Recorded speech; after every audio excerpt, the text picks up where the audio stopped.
It does not exist. I'm a woman that the Lord has shown mercy. My name is Kiki, and I'm giving my testimony from Chicago, Illinois. Last year, 2025, Story said that women in their 40s receive your twins. Women in their 40s, women in their 50s, women in their 60s, that desire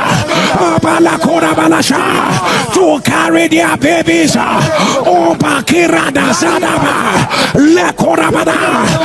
The sound of your amen. I announce, take your twins. And whenever he says this, my amen is always the loudest. And then, of course, when I received the good news that I was pregnant, and then, of course, I was pregnant with twins, my joy knew no bound. And then, of course, this particular pregnancy, because I've been persistent on the altar of fire, the Lord told me that forget everything that has happened in the past. This particular pregnancy, you will carry this baby to term. I was very careful because I've had history of miscarriages, ectopic pregnancy, and of course, I've done several IVF. I've done 5 IVFs. So I was really very I was persistent on the altar, and I know that God will do it. When I was pregnant, the devil came with several missiles, but the Lord made sure that he left empty-handed. When I was 7 and 13 weeks respectively pregnant, I had severe bleeding. I placed my mantle on my tummy, and then I listened to God show me mercy, and I just slept. By the time I woke up, the bleeding was stopped. When I was 20 weeks pregnant, I could not sleep. If I sleep for 2 hours,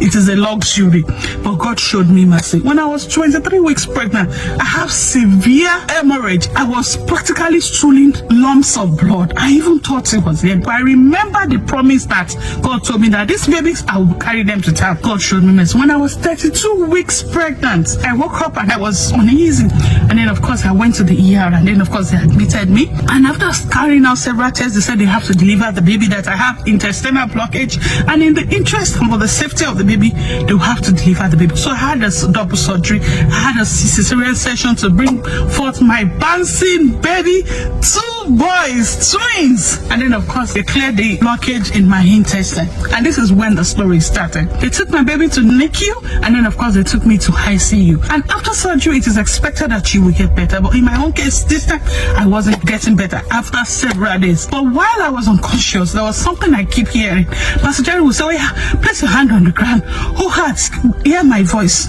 You will not receive my body or the body of my loved ones until I say so. No woman on this altar will die her childbirth. The devil meant it for evil, but God is turning it around. Nothing missing, nothing broken. This is what I keep hearing.